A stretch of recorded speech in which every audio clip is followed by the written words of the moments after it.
buenos días sean todos ustedes, buenas tardes o buenas noches, donde quiera que se encuentren.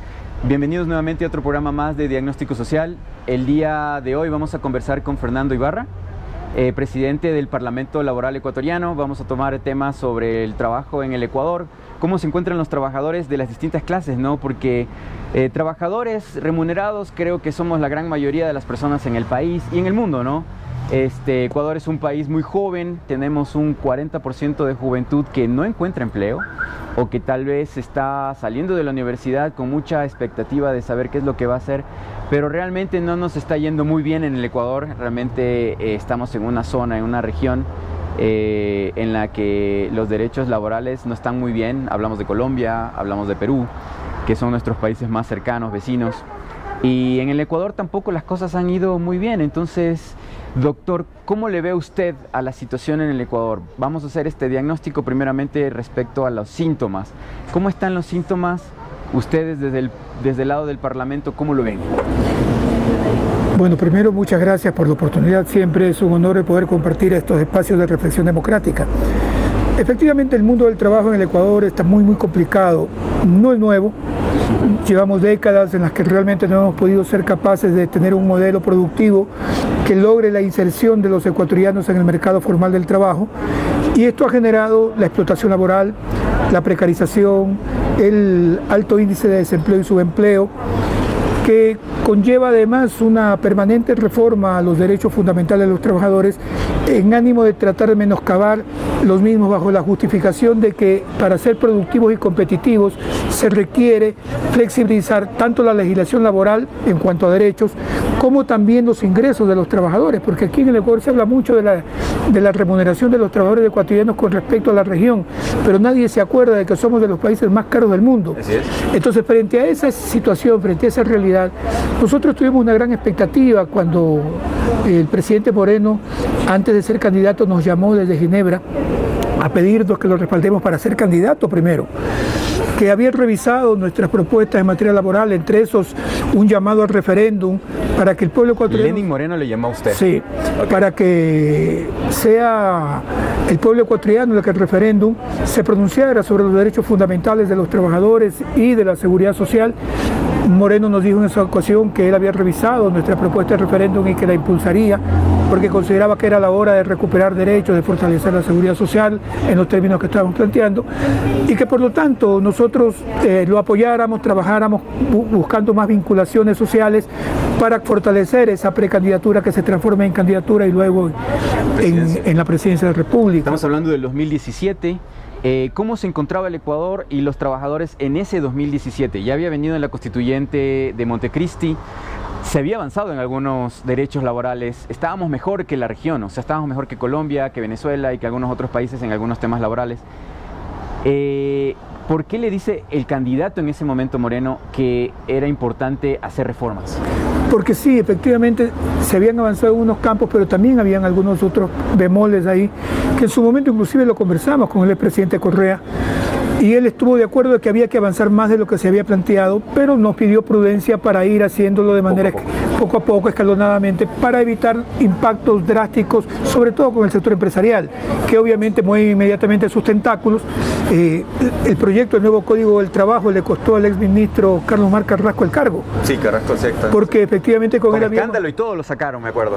Con él habíamos construido un proyecto de nuevo Código del Trabajo enmarcado en los principios de la Organización Internacional del Trabajo, de las nuevas dimensiones del derecho garantista del trabajo que viene tomando desde la década de los 50, a partir de la posguerra, en el mundo la legislación laboral, que reconoció que no hay equilibrio de partes en la relación laboral, que son totalmente desequilibradas las partes en cuanto al empleador, que es el dueño del poder económico, frente al trabajador, que es lo único que tiene su fuerza de trabajo, y que por lo tanto el derecho al trabajo, a diferencia del Código Civil, tenía que ser un derecho garantista. Por eso se independiza del derecho civil el derecho del trabajo, y sale el Código en caso nuestro.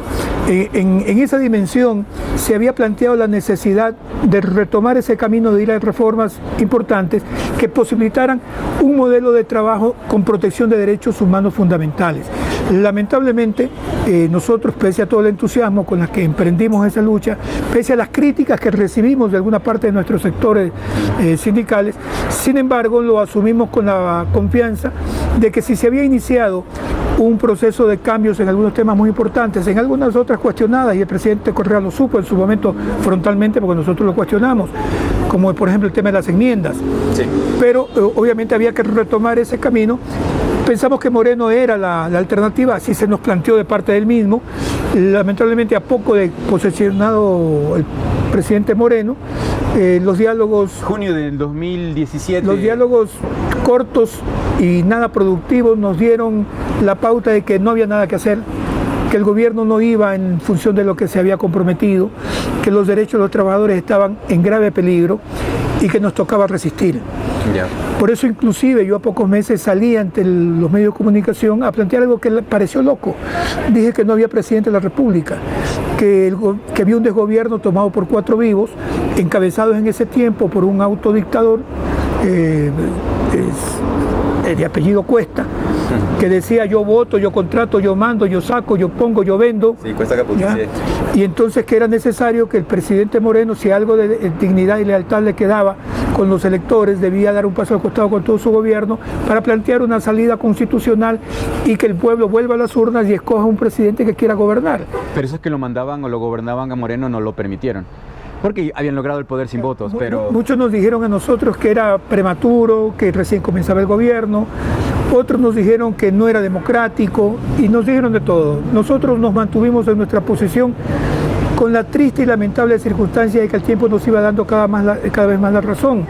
Un destacado periodista nacional, cuando hubo el levantamiento de octubre, finalmente no le quedó otra cosa que también salir a pedirle a Moreno que dé un paso al costado. Recordemos que esto salió en las redes sociales.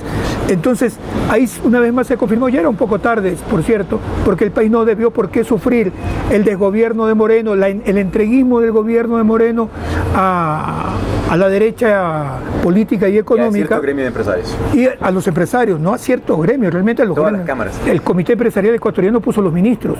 Y todos los ministros del trabajo vinieron de ahí, los ministros de Economía, los ministros de Comercio vinieron de ahí. Lo otro era relleno, ¿no? ¿Qué se ha perdido en estos 4 años para los trabajadores? Hemos perdido muchos de nuestros derechos en materia de contratos. Hay 11 nuevas formas de contratación que se emitieron violando el principio de reserva de ley a través de normas técnicas que comenzaron con el exministro Ledesma, que estaba desesperado en flexibilizar la contratación en bananeras y florícolas, particularmente las bananeras, porque Ledesma fue el primer ministro del trabajo. Él es hijo de bananeros. ¿No? Así es. Y entonces, obviamente, él lo primero que hizo fue favorecer al sector de su papá. Tomando en cuenta que al público le hago recuerdo y le voy a recomendar incluso un reportaje, un documental que hizo la DW, la Deutsche Welle de Alemania, sobre el tren del Ecuador, que ya no existe tampoco. Y en ese reportaje hablan un poquito sobre la región del Ecuador, de la costa, donde se cultiva banano.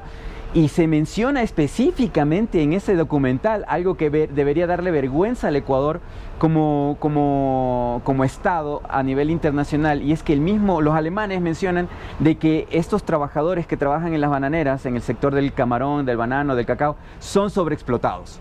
No ganan lo que deberían ganar, ni siquiera ganan un sueldo mínimo, no tienen ninguna protección ni social, ni laboral, ni de salud.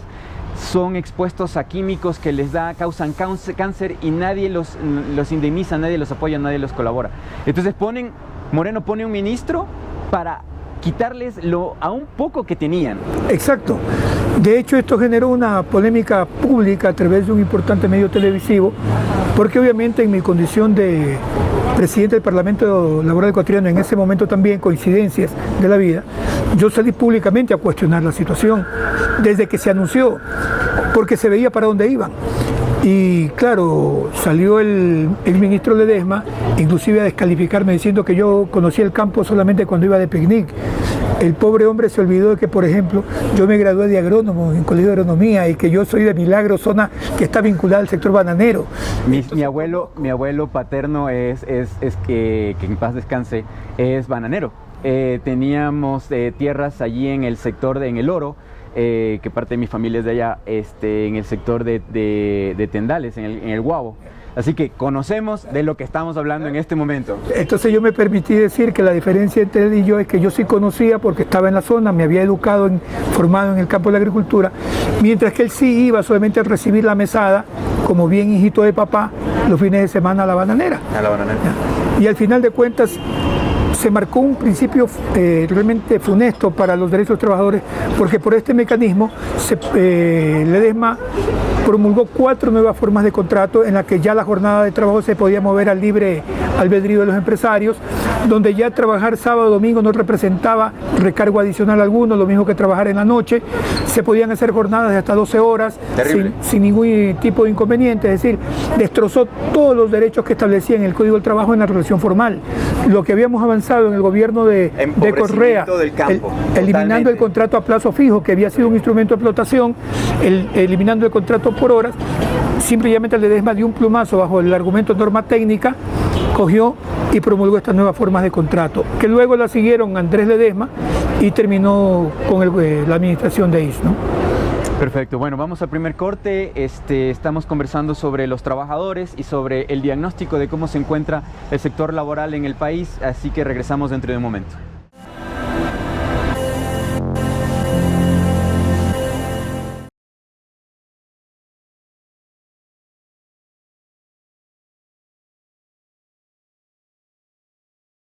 En el segmento de diagnóstico en caliente del día de hoy vamos a tratar sobre 4 temas, 4 noticias, 3 internacionales y una nacional que realmente están impactando a la sociedad en el mundo entero. La primera es el conflicto palestino-israelita. Más de 100 muertos, de esos 100 muertos 30 niños, aproximadamente niñas y niños que han fallecido en estos bombardeos de lado y lado. No se sabe quién empezó el conflicto, no se sabe quién empezó los ataques en esta última ocasión, pero sí es cierto que este conflicto, esta guerra, lleva ya varias décadas. Desde que Israel es una nación, nunca han logrado llevar a un estado de paz en el sector de la Palestina. Por lo tanto, creo que esa es la primera y más importante noticia de la semana. No hay acuerdos de paz, la ONU no ha logrado tampoco aprovechar su poder, su importancia para poder invitar a las partes a dialogar y a lograr un alto al fuego. Esa es la primera información que tenemos. Estados Unidos no ha apoyado tampoco, no ha sido un agente que de una manera colabore a lograr la paz. Al contrario, ha decidido venderle armas a Israel, al Estado de Israel, por $700 mil millones de dólares. Entonces, eso conflictúa más la situación, los palestinos tampoco se van a quedar de brazos cruzados. La segunda información que nos llega es desde Chile. Las elecciones del fin de semana le dieron la oportunidad a los independientes y a partidos de izquierda cubrir las 2/3 partes de la nueva Asamblea Constituyente. Por lo tanto, creo que tendremos una constitución chilena novedosa, modernista, que buscará dar solución a los problemas que provocaron las manifestaciones de octubre del 2019. Entonces, bien por los chilenos, bien por su gobierno, bien por su pueblo, que está logrando cambios importantes. Y claro, al presidente Piñera, dueño de una de las aerolíneas más importantes del planeta, que es LAN, y que también tiene aquí una ruta que es LAN Ecuador. No le gustó, la noticia no le afectó. La otra noticia que también es fuerte y es impactante y que tenemos que hacer un diagnóstico es lo que está pasando en Colombia, ¿no? Sobre todo en la parte de Nariño, sur de Colombia, frontera con el Ecuador en la parte norte. Sector donde el gobierno colombiano durante décadas jamás ha tenido presencia. El Putumayo y hasta Cali, siempre ha sido difícil y conflictivo el poder vivir en esa región donde ha habido tanta violencia, tanto desplazamiento, tanto conflicto, tantos grupos sociales luchando y un Estado inerte que no existe y que cuando aparece es violento y es peligroso, o se lo nota peligroso para la sociedad colombiana. Por lo tanto, creemos que nuestro diagnóstico es que la violencia va a continuar. El gobierno de Duque no está haciendo ninguna acción concreta para lograr la paz, para lograr ceder en los nuevos petitorios de la sociedad colombiana, que son justicia, seguridad, un gobierno que los escuche, ¿no? Entonces, para Colombia seguirán las semanas difíciles, conflictivas. Y bueno, vienen elecciones, es muy probable que el candidato de la izquierda, Petro, que bueno, no sabemos si es de izquierda, pero que de alguna manera representa a la opción no uribista. Creemos que puede ser una alternativa, pero lo mejor sería que aprovecharan el tiempo para lograr la paz por ahora y hacer concesiones. Eso es lo que le decimos al gobierno de Colombia. El escándalo del fin de semana del Defensor del Pueblo y de otras 2 personas más que también tuvieron cargos importantes en el gobierno de Lenín Moreno nos lleva a cuestionarnos sobre qué está bien y qué está mal, tanto en la vida privada de una persona pública, tanto también como en qué afecta eso el trabajo o el desempeño de la institución pública que representa. Debemos decir que la Defensoría del Pueblo es un organismo importante del gobierno y del Estado. Nosotros no creemos que deben mezclarse peras con nabos y que lo que haya hecho el Defensor del Pueblo en su vida privada es algo que él y la justicia deberán resolver. Pero los temas que está tratando la Defensoría del Pueblo son importantes, deben seguir adelante y debe dársele la institucionalidad apropiada para que siga trabajando en beneficio de la ciudadanía ecuatoriana. Eso es lo que podemos decir respecto a ese tema. Escándalos va a haber todos los días, pero el trabajo por la sociedad ecuatoriana es algo que debe no parar. Eso es lo que podemos decir en este segmento Diagnóstico en Caliente, así que seguimos con la entrevista. Seguimos nuevamente aquí en Diagnóstico Social con el doctor Ibarra, presidente del Parlamento de los Trabajadores Laboral del Ecuador, Parlamento Laboral del Ecuador. Mucha gente no sabe que existe este parlamento, ¿no? La gente se asocia con que existe el FUD, existen otras organizaciones gremiales, laborales, no saben que existen ustedes.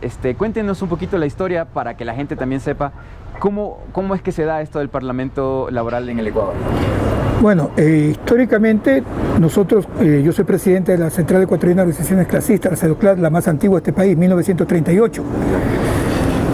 Militamos en el Frente Unitario de Trabajadores durante años, hasta que un momento determinado entendimos que no había nada que hacer.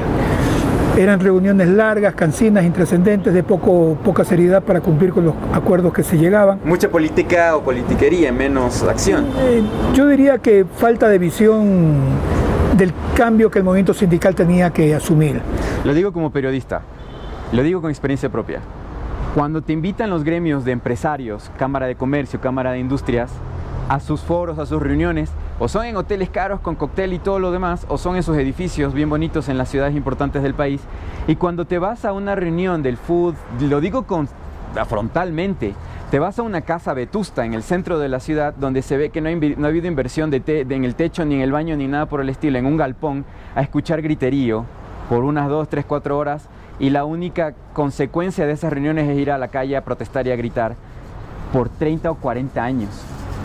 ¿Por qué ocurre este caso? ¿Por qué no hay un desarrollo? ¿Por qué no ves sindicatos fuertes en el Ecuador? ¿Por qué no ves organización gremial trabajadora fuerte, creciente, saludable? Y si la ves en los industriales y en los empresarios. Cuando yo entré al movimiento sindical tenía la misma preocupación. Una ocasión tuve la oportunidad de recibir una invitación de la Confederación de Sindicatos Cristianos de Bélgica a un evento allá un mes financiado por ellos, con nuestros recursos imposibles, pero resulta que me habían aconsejado que había que llevar una chompita, unos cuantos suéteres y para de contar, porque los europeos son totalmente informales.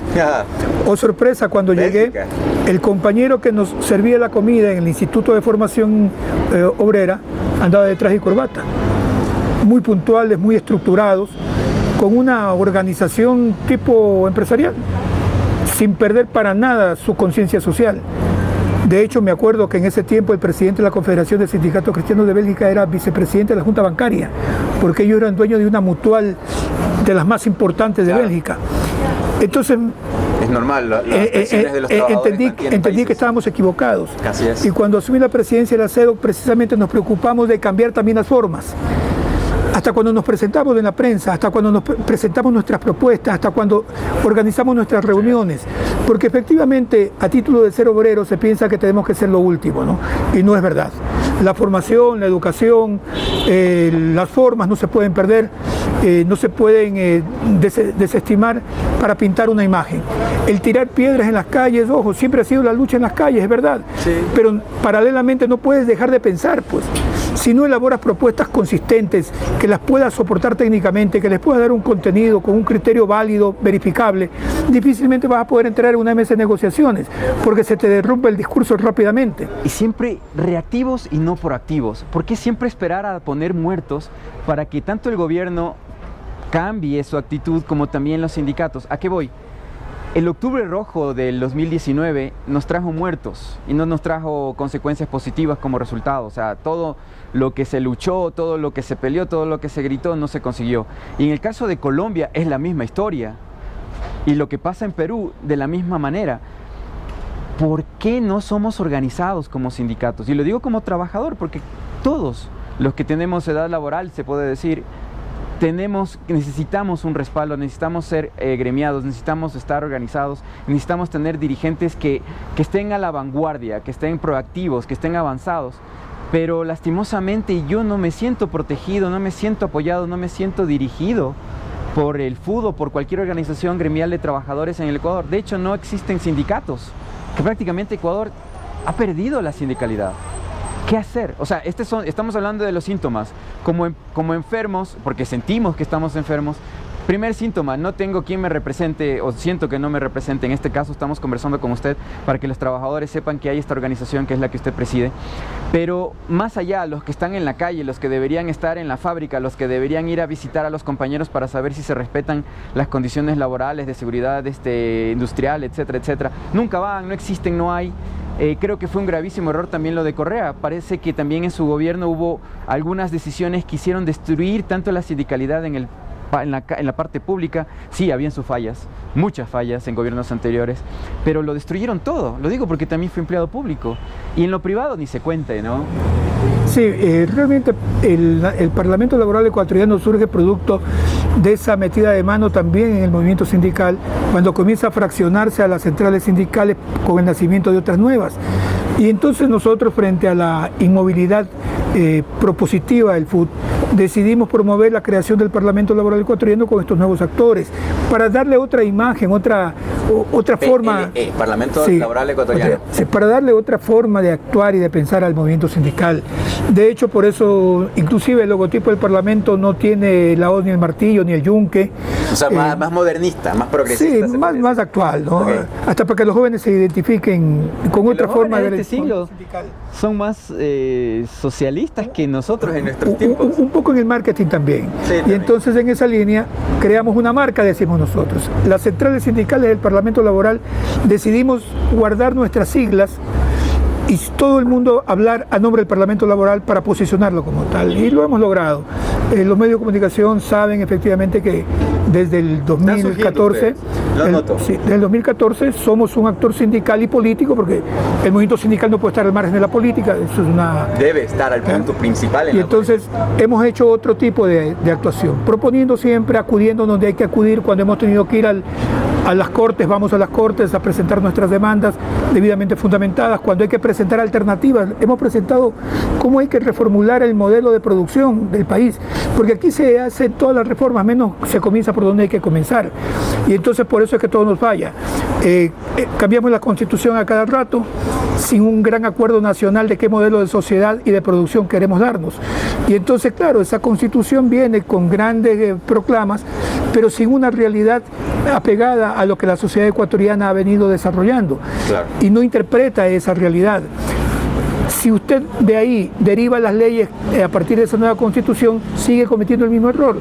¿Por qué? Porque hacemos leyes para reformas al trabajo, reformas al sistema de incentivos productivos, reformas tributarias, reformas arancelarias, reformas en el sector eléctrico y todo lo demás, reformas a la educación. Sí. Pero todas esas reformas están enmarcadas en un modelo que no está claro para dónde vamos. Y es chistoso porque los mismos empresarios dicen, hay tantas reformas que crean lo que se conoce como inseguridad jurídica, pero ellos mismos la provocan, porque hay una lucha continua de ellos, de su real proactividad, porque ellos sí son proactivos, en siempre ir buscando el lucro, de siempre ir buscando avanzar ellos para su beneficio. Me refiero a los grandes empresarios.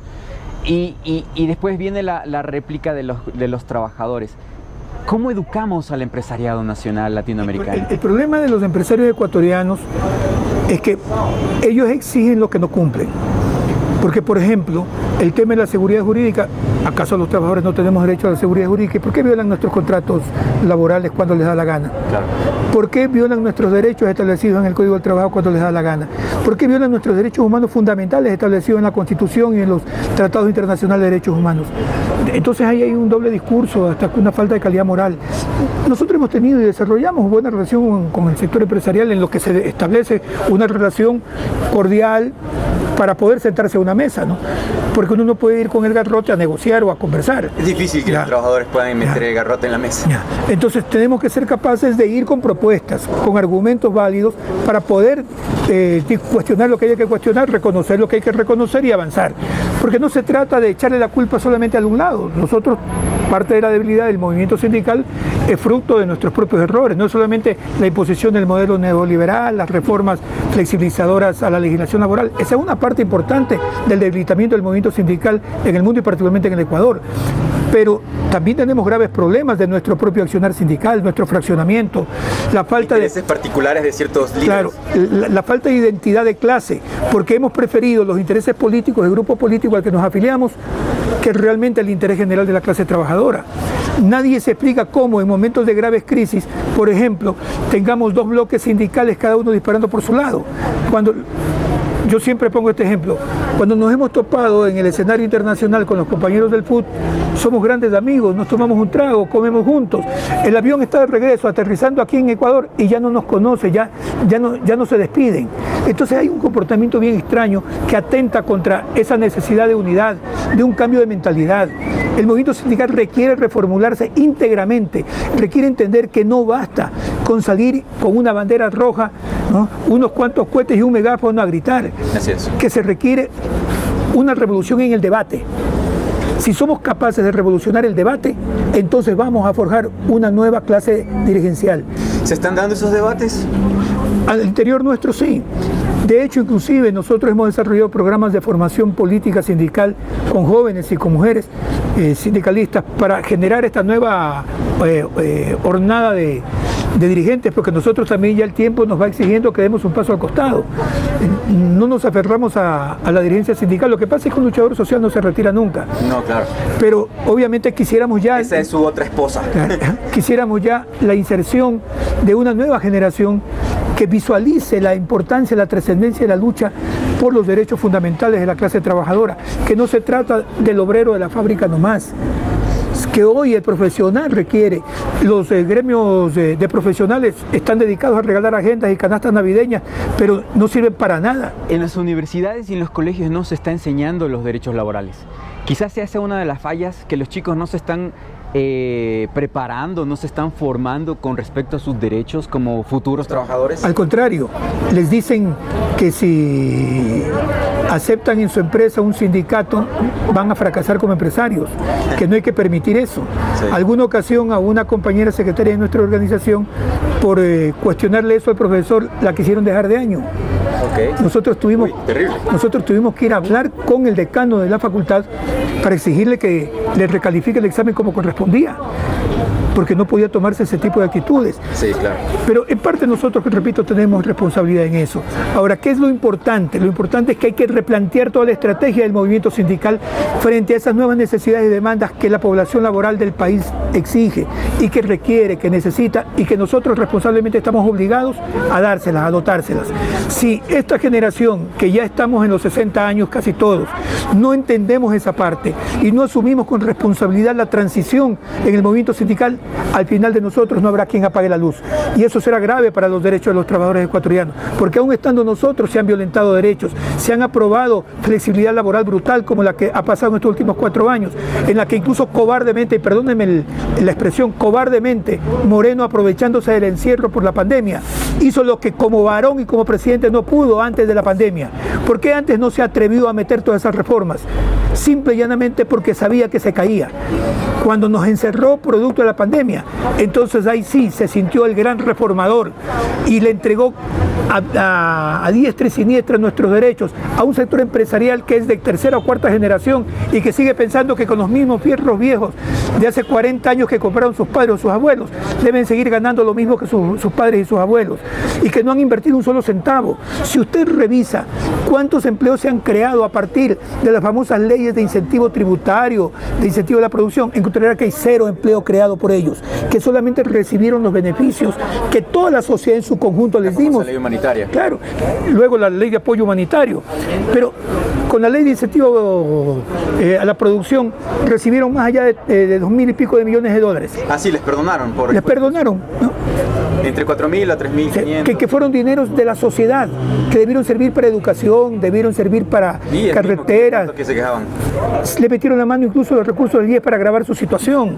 Imagínese usted cómo es posible que se aprueba la ley de apoyo humanitario. Antes de la ley de incentivo tributario y todo, se habla de el seguro del desempleo, que además lo estamos pagando en la práctica los propios afiliados al seguro, con parte de nuestro fondo de cesantía. Pero ¿qué pasó ahí? Pusieron como condición que un trabajador desempleado tenía que tener los últimos 6 meses de aportes seguidos por parte de su empleador.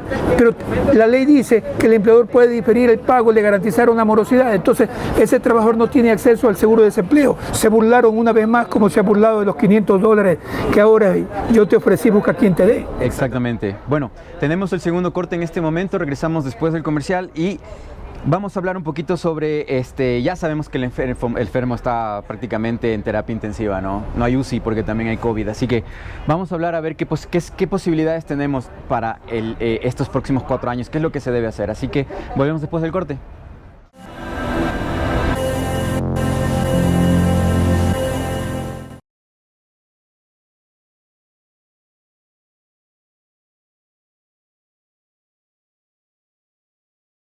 Entonces, bueno, estamos conversando con el doctor Ibarra, presidente del Parlamento de los Trabajadores Ecuatorianos. Siempre me confundo con el término Parlamento Laboral Ecuatoriano. También me confundo con esto de multiclasista. Cuando yo vi ese término, porque yo soy, así como tengo dislexia, también soy medio obsesivo con la información. Y con la universidad yo me declaraba siempre como un filólogo, un epistemiólogo, o sea, alguien que se vuelve loco con el significado de las palabras.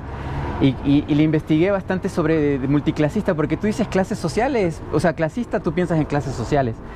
¿Por qué clasista, no? Y ahí te viene el tema de las luchas trabajadoras, gremiales, europeas, asiáticas del siglo pasado, etcétera, etcétera. ¿Por qué multiclasista? Perdón esa pregunta.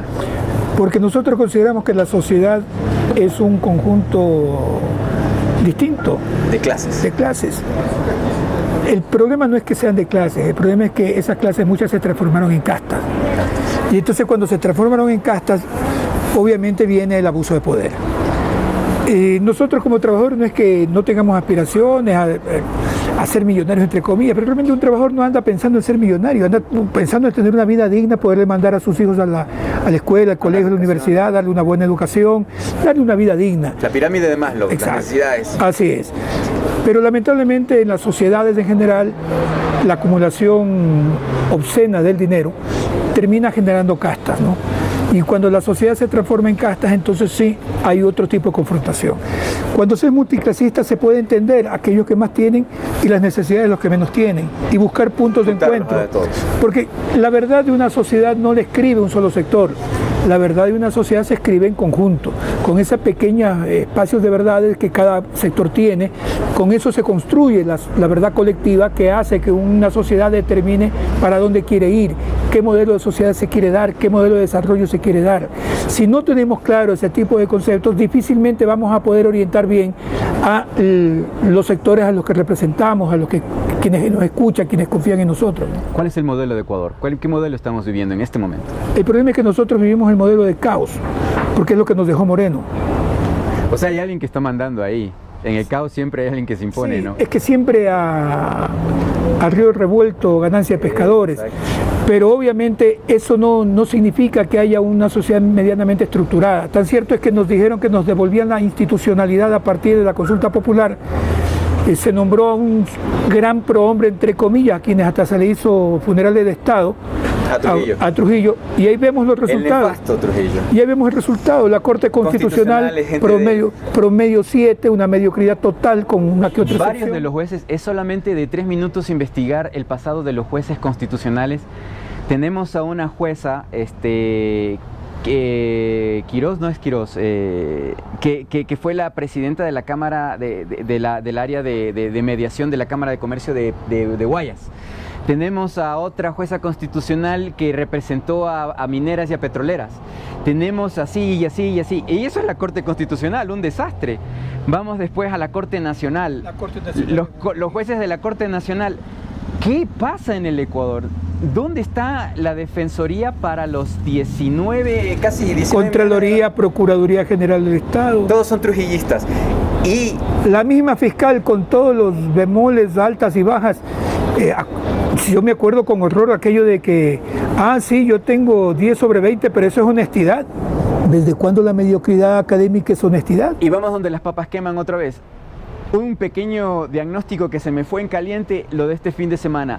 3 trujillistas se dan de puñetes, se emborrachan en plena pandemia en un departamento en el sector del Bosque, y ahorita también caen esas papas, o sea, porque son panas. Pues seguramente que Trujillo, cuando cumplía años, los invitaba a todos estos muchachos que ahora son el status quo del Ecuador. ¿Qué podemos hacer como país con esta metida de mano? Por eso se necesita un replanteamiento completo de la sociedad. La sociedad ¿Constituyente? ¿Una asamblea? Debe haber una constituyente. Yo diría que no es necesario primero una constituyente. Primero, si el presidente de la República quisiera pasar a la historia realmente, debería liderar un gran acuerdo nacional que reconstruya todos los pactos que ya se han agotado o que abortaron por su mala aplicación.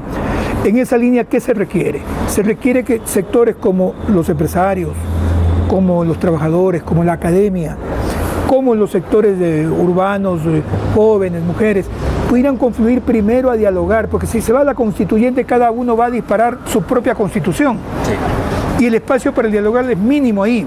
Ahí se llegan a ciertos acuerdos y luego tenemos cualquier mamotreto. Además que les dan un plazo.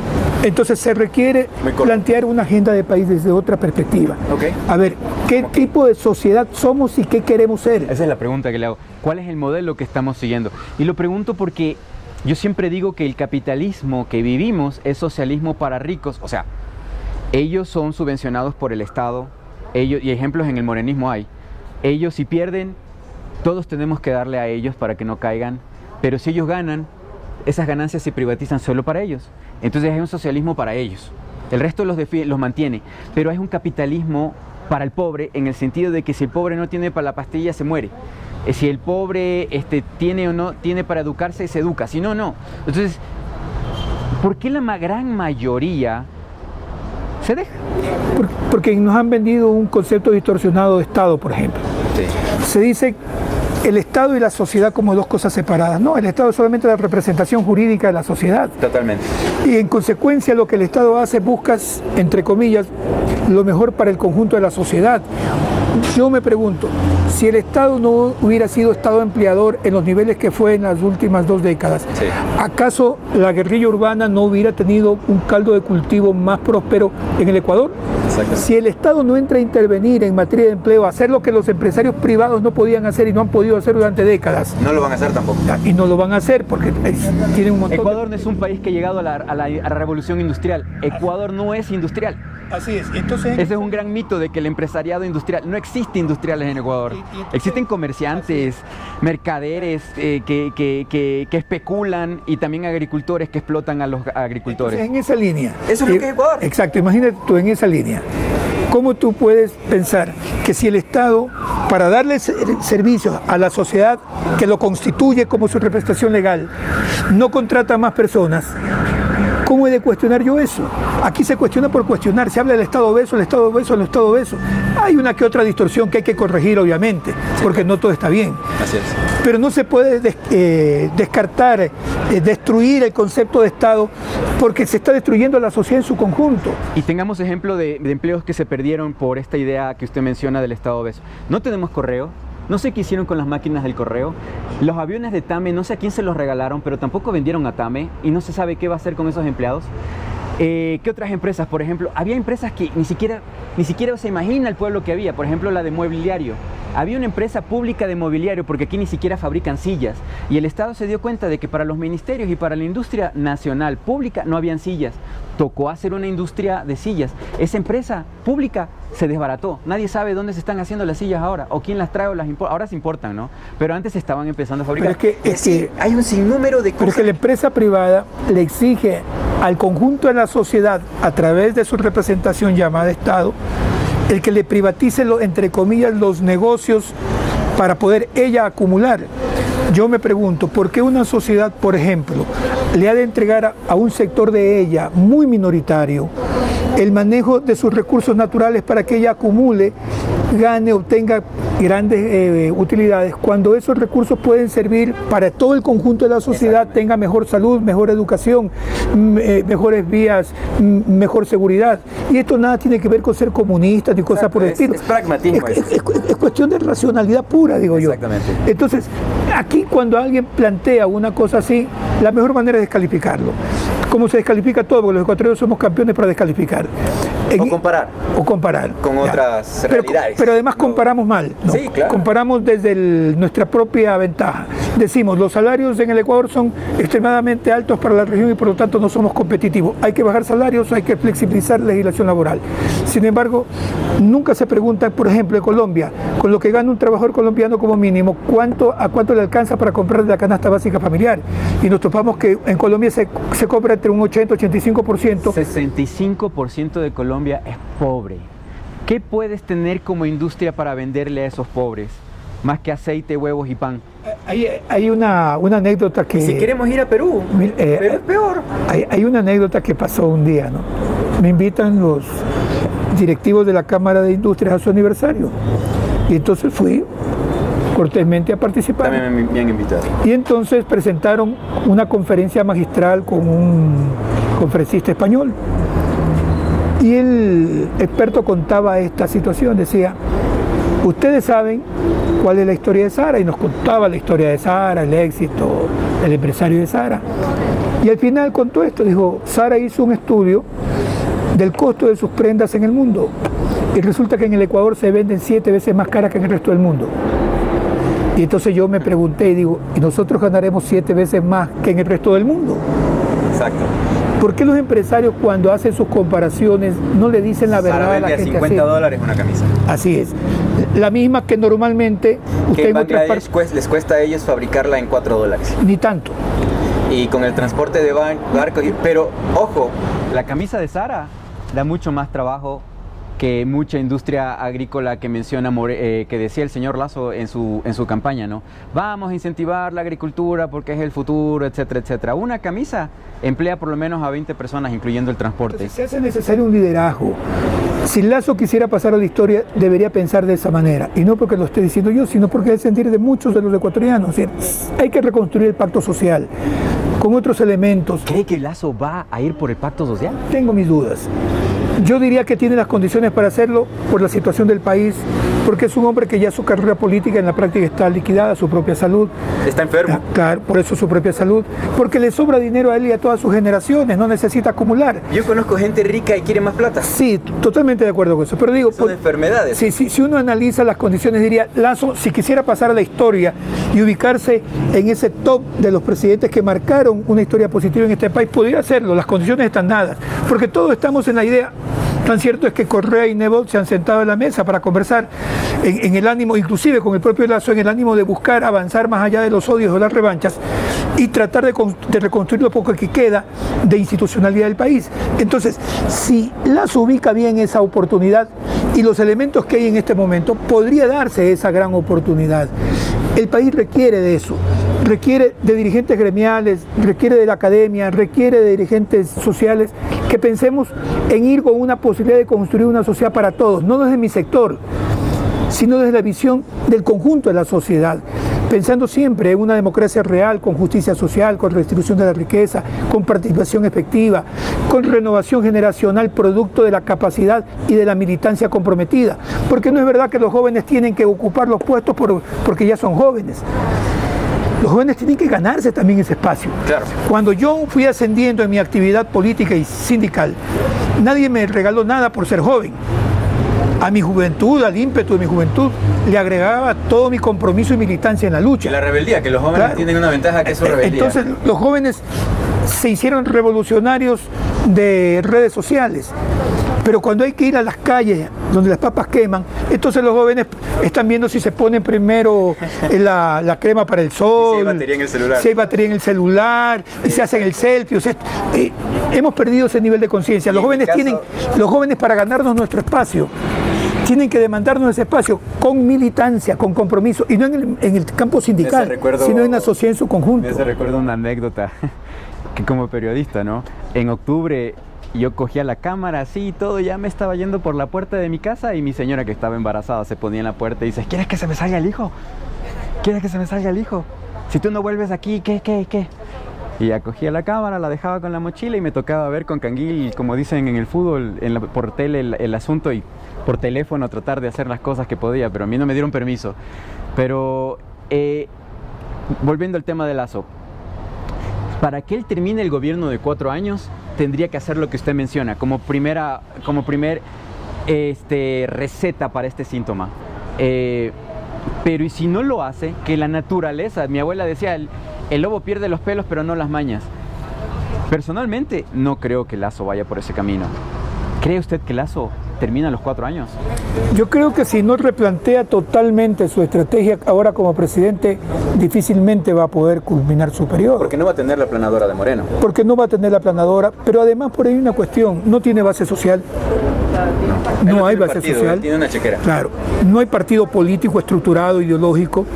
Tampoco ha logrado él generar una expectativa de adhesión real, porque la votación en segunda vuelta, mucha gente reivindica eso, inclusive en redes sociales: hey, yo no voté por ti, yo voté contra Correa. Por eso es que exacto, mucha gente salió a cuestionar el acuerdo político con Correa y con Nebot bajo ese criterio. Yo no voté contra ti, por ti, voté contra Correa. Si tú pasas, tal vez hizo para atrás Lasso en el acuerdo, porque la gente que votó por Lasso votó de rechazo a Correa, no por Lasso. Así es. Entonces, para él la situación es extremadamente frágil. No tiene gobernabilidad en la Asamblea, no lo va a tener porque hay varias agendas ahí, hay varios apetitos políticos electorales prematuros desde ya. En Perú probablemente gana Castillo, que es de izquierda, que probablemente, no se sabe, en los políticos no se sabe, pero podría, si sale como Evo, o medianamente como Evo, tenemos un Castillo para 10 años por lo menos en Perú, con cambios sustanciales tremendos en Perú, que no aguanta más Perú. ¿Qué le queda a Lasso con su globalismo si vamos a tener nacionalismos y regionalismos? Petro está primerito en las encuestas en Colombia, y a este señor Duque, genocida Duque, le queda muy poco de tiempo.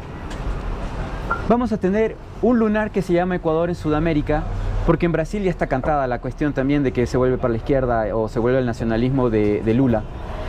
Ecuador sería el único país con un gobierno de un banquero de derecha neoliberal, cuando la demás región, todo Sudamérica probablemente, vuelve al progresismo. Por internacional no tiene chance Lasso de gobernabilidad. O sea, su cuestión del Pacífico y todo lo demás se va al piso. Estados Unidos con este señor, con el actual presidente, no creo que tampoco le vaya a dar mucha mano, porque Estados Unidos está en una debacle financiera que no sé cuánto tiempo le vaya a quedar el dólar, no creo que más allá de 3 años. ¿Qué va a pasar con Lasso? Tiene su cáncer, su sarcoma, no tiene gobernabilidad. César Monge, el que será el ministro de gobierno, la nueva señora, el nuevo puesto en vez de la señora Maura Paula Romo, también está enfermo, tiene cáncer. No le veo un panorama positivo al señor Lasso por ningún lado. Ojalá se cumpla lo que usted menciona. ¿Qué otras recomendaciones podríamos hacer al gobierno para ir terminando, y que puedan ser que permitan una paz y tranquilidad al país y que no se levanten los octubres rojos nuevamente? Mire, algo que generó expectativa en su momento con Nebot, y creo que él lo expresó al final de sus decisiones políticas, es el hecho de haber aprendido algunas cosas de los distintos sectores y buscar un punto en el centro. El Nebot de joven no era el mismo Nebot que hoy se va o está por irse de la política. El Nebot actual es un Nebot más de centro, y creo que inclusive eso le permitió tener sus acercamientos con Correa. Su salud también. Sí, yo creo que Lasso debería plantearse que no puede ser un presidente para la oligarquía y menos para la plutocracia. No. Si Lasso quiere mantener un mínimo de gobernabilidad y de credibilidad que comienza ya resquebrajándose, porque el poder mediático de gente como Nebot y como Correa para descalificarlo como una persona que incumple su palabra es muy grave para un comienzo de gobierno. Entonces, Lasso va a tener que plantearse un gobierno de puntos de equilibrio. Y no basta con el campo sindical, laboral, permítame meterme en ese tema otra vez, no basta con decir no voy a reformar el código, porque todas las reformas de Moreno hay que mandarlas abajo, porque tenemos un sistema totalmente precarizado. Lasso tiene que escuchar a los trabajadores de manera clara y frontal, abriendo las posibilidades, no a aquellos que le firmaron un acuerdo de última hora para adularlo y que eran los mismos mercenarios que creó Correa dentro del movimiento sindical, sino realmente a las organizaciones más representativas que históricamente venimos luchando. ¿Qué leyes hay que echar abajo? Hay que reformular todo el sistema de contratación laboral que montó Moreno, porque eso es extremadamente precario. Se requiere una reformulación total de la seguridad social con un reconocimiento de la deuda que el Estado tiene con respecto a la seguridad social. Y no solamente en cuanto a pensiones, sino en cuanto a salud. Y no solo en cuanto a la factura de 3.000 y pico de millones, porque se están olvidando de una cosa, que la Constitución de la República del 2008 universalizó de manera gratuita el derecho a la salud. Por lo tanto, la atención en salud, incluido para los asegurados al IES, tiene que correr por parte del Estado. Si nosotros, por ejemplo, dejáramos de aportar 5.7 creo por ciento para el fondo de salud y mandáramos a pensiones, nuestro fondo de pensiones podría otra vez recomponerse, y el Estado tendría que asumir lo que la Constitución le manda. Entonces se requiere un replanteamiento de temas así. Nadie le va a pedir a Lasso que pague la deuda con el 10 de la noche a la mañana, pero un plan de pago serio que le dé credibilidad y sostenibilidad al sistema puede llevarnos a un cambio. Se necesita que el Seguro Social esté administrado por políticos, sí, ojo, con conocimiento técnico, no con tecnócratas que no entienden la dimensión de la seguridad social. Bueno, quieren privatizarlo, Alias. Pero es que si lo van a privatizar van a terminar lo mismo que hicieron con Chile. Pues. ¿Qué es lo que está yendo para atrás? ¿Por qué en este momento la sociedad chilena va a una nueva constituyente? Y van a poner un sistema de seguridad social público. Es que no queda otra. Ya lo van a hacer. Porque fracasó el modelo chileno. Yo me acuerdo que cuando nosotros en el gobierno de Sixto Durán Ballén se llamó a la consulta popular para privatizar el IES, trajimos a un sindicalista chileno del sector bancario, y él en los medios de comunicación comenzó ya en ese tiempo a desmitificar todo lo que se había montado sobre el modelo chileno de las AFP. De las AFP y toda la crisis que ya en ese momento se comenzaba a vivir. Y por eso eso ayudó a ganar la votación sobre esa pregunta y negarle a los empresarios que se habían invertido miles de millones de sucres en ese tiempo en promoción para lograr convencer a los ecuatorianos que había que privatizar la seguridad social. Entonces, si Lasso es capaz de escuchar a quienes estamos dispuestos a aportarle sin ningún tipo de bandería, sino bajo un concepto de una sociedad distinta, una sociedad que vuelva a sus principios y valores, que cree en la justicia social y en una democracia participativa real, creo que se puede comenzar a escribir una nueva historia para el país. Pachacutic y la izquierda o la derecha democrática, perdón, ¿apoyarán el echar abajo la ley de apoyo humanitario? Bueno, eso lo propusieron ellos como agenda legislativa. Vamos a ver si van a comenzar igualito que los otros, incumpliendo su propia agenda. Porque el discurso de la presidenta de la Asamblea en eso fue bastante cuestionable cuando salió a agradecer al presidente por los votos y estamos por la gobernabilidad. ¿Qué es gobernabilidad? Gobernabilidad es mantener el status quo de explotación brutal a los trabajadores. Eso es gobernabilidad. Gobernabilidad es permitir que siga creciendo la injusticia social y que esto en algún momento como bomba estalle.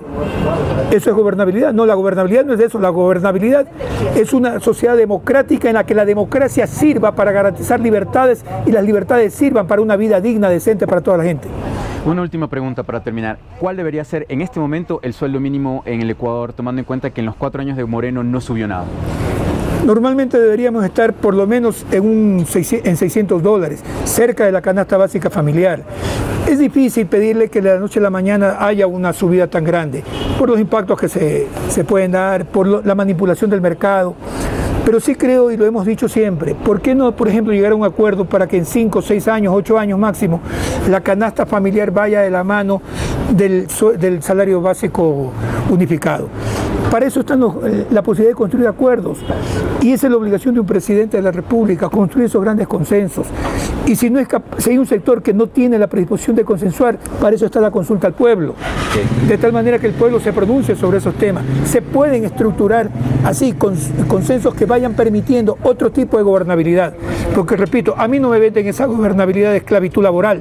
A mí no me venden la gobernabilidad y la democracia donde el abuso de poder está a la luz del día, donde la justicia sirve para aplastar los derechos de los trabajadores, como está pasando con los cientos de miles de trabajadores despedidos bajo el causal de casos fortuitos fuerza mayor, pese a que las empresas siguen funcionando. Ese tipo de democracia, ese tipo de libertades, ese tipo de gobernabilidad, yo al menos no la califico ni la quiero para mi país. Perfecto.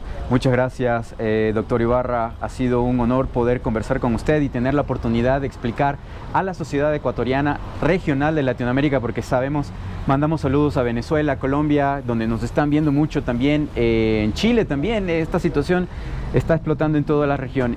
Agradecemos su tiempo, estamos para apoyarle también en el Parlamento de los Trabajadores Ecuatorianos. Y bueno, tendremos que hacerle llegar este video a la gente del gobierno del señor Lasso y también a muchos de los de la Asamblea Nacional Nueva. Un gusto estar con usted. Agradecemos a Café Guayasamín también por la oportunidad de estar acá. Hemos disfrutado de un excelente café. Así que también agradecemos a PS Legal, nuestros asesores legales, que son quienes nos ayudan a manejar el tema de las leyes y de explicarnos desmenuzadamente todo este tema, porque no somos abogados, así que para poder sentarnos aquí tenemos su asesoría legal. Los recomendamos, son abogados excelentes, tienen oficinas en Quito y en Guayaquil. Eso es todo por el día de hoy. Gracias por ver este programa. Esto ha sido todo por hoy en Diagnóstico Social. Hasta luego.